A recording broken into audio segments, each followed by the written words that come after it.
series that we're starting calling Christmas Essentials. What are the essentials for Christmas? What did you grow up learning? I want to tell you that I believe there's a secret. Now, one of the reasons why we dismissed the children today was that some of the secrets we're going to share, it's okay for kids to know for a little while and pretend and all the rest. But we're going to share with you some of the really kind of like, we're going to whisper a little bit here this morning so that you... Did you ever just feel like when you're going to share something that it's like someone wants to get in close and they want to, Okay, well, Christmas Essentials, it's all about waiting. This has been what's been in the Bible for centuries, about waiting. You grew up, and you probably grew up with some fables and different things. Let's look at a few of them. Like, think about Easter and the Easter bunny. Do you know how much waiting there is about Easter? There's a lot of waiting when it comes to Easter. They say he's working all year long. He's coloring his eggs. And then, of course, the kids, they can't wait for that great Easter hunt, right? But come on, even though everybody waits for Easter and they wait for that Easter egg hunt, the reality is there's no Easter bunny. Yeah. No, I know some of you, yeah, I know, it's hard to hear, I understand. But the reality is, it's usually the school, the church, your parents are hiding the eggs in the backyard. No Easter bunny did that. Let's realize when we talk about Christmas and the essentials of waiting, it's really not about the fables like the Easter bunny. So we just got to say goodbye to some of those, don't we? Well, what are other fables? Tooth fairy. How many have waited for that first tooth of their baby or their grandchild to come out, right?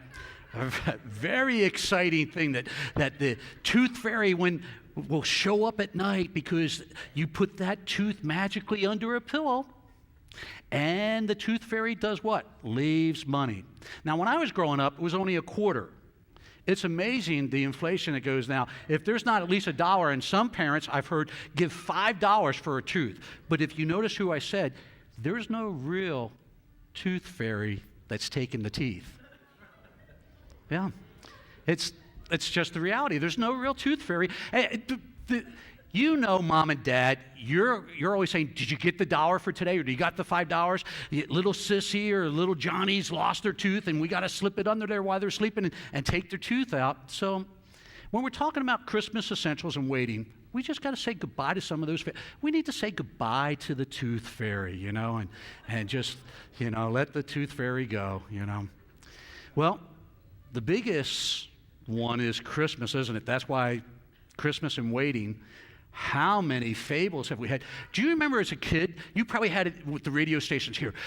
We see the sleigh, it's over Ontario. Oh, it's now coming towards Colton. And you would say to your kids, quick, get into bed because Santa's on his way. And people would put out what? Milk and cookies for Santa.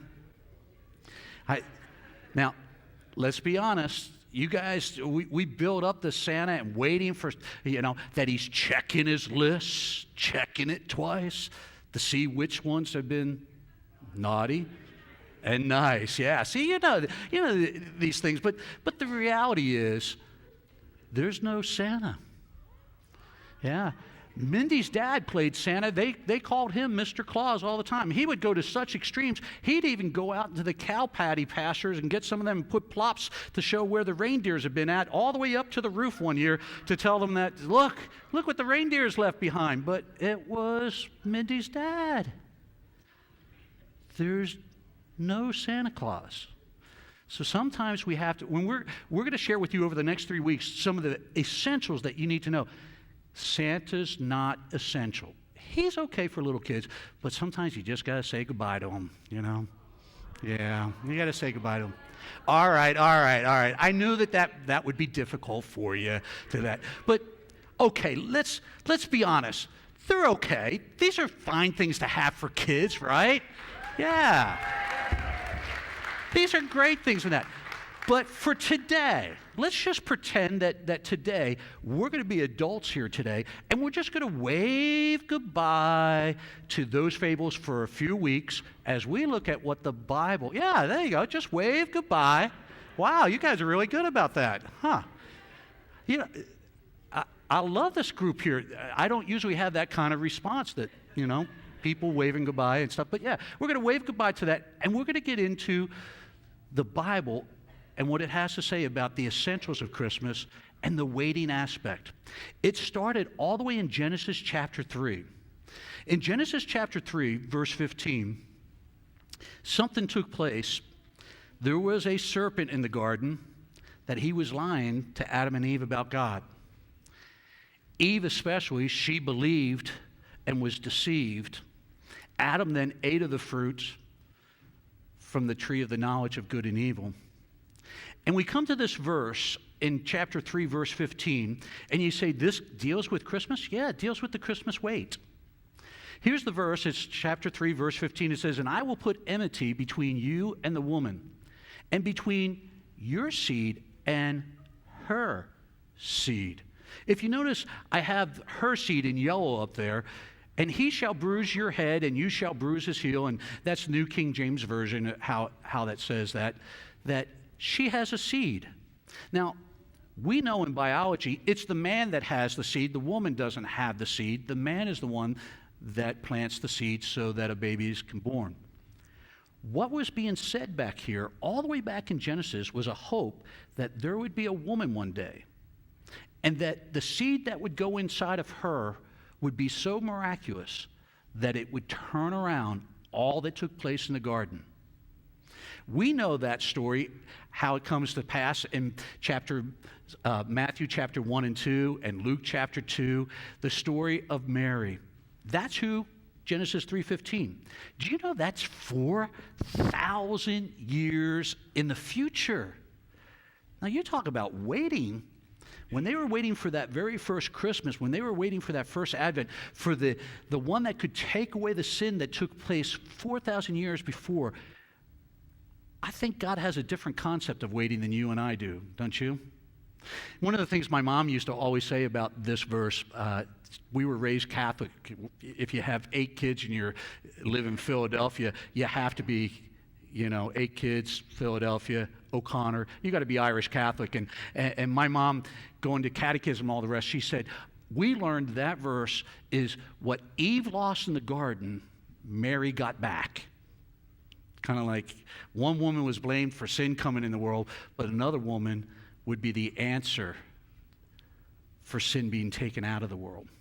That's pretty cool. But that's a 4,000-year gap of waiting for that redemption to take place. That's kind of what we're going to be talking about here this morning. I hope that you'll learn some things that you didn't know about Christmas. It's a challenge. I've been preaching Christmas messages for over 25 years, and to bring you something that you haven't heard, something that you go, I didn't know that's part of Christmas, is really a challenge. But every year I ask God, there's got to be, this is an eternal book. This book has all the mysteries of all the ages. Sure, there's something that you can learn. And so hopefully you'll learn something here today.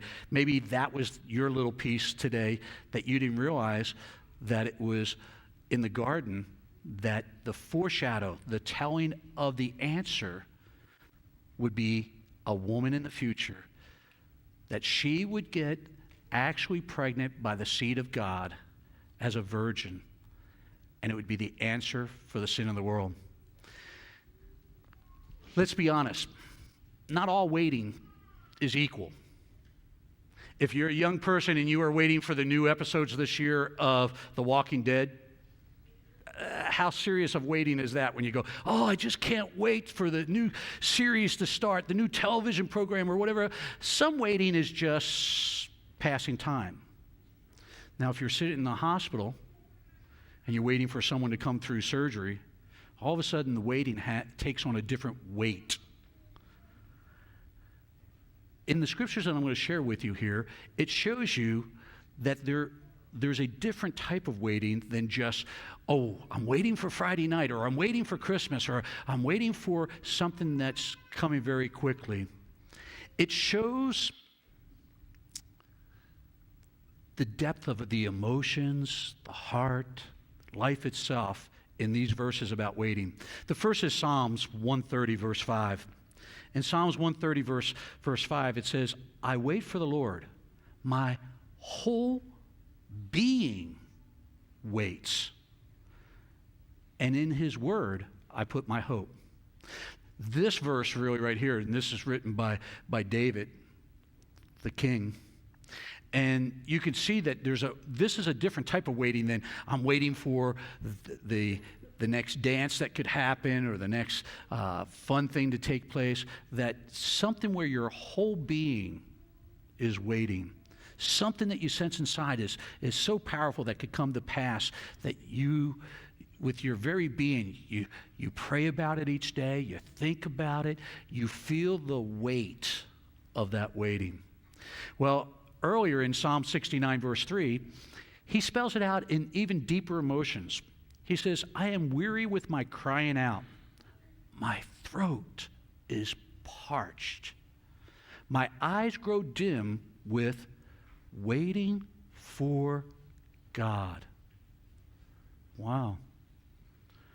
Can you sense the emotional trauma that something's going on and that David is waiting for God to bring an answer? Have you ever been there? Where you feel like that, God, it can't stay this way. My kids this can't be happening, or in our job, or in our family, or in this sickness. And you're crying over it all, and you cry out, and you're wondering, does God hear when you're waiting? Well, that's what the message of hope in this Advent season is all about. Jesus coming to those that wait. So waiting for Jesus. Waiting for Jesus. That's Christmas. It took 4,000 years from when the first thing happened in the garden till Jesus actually shows up in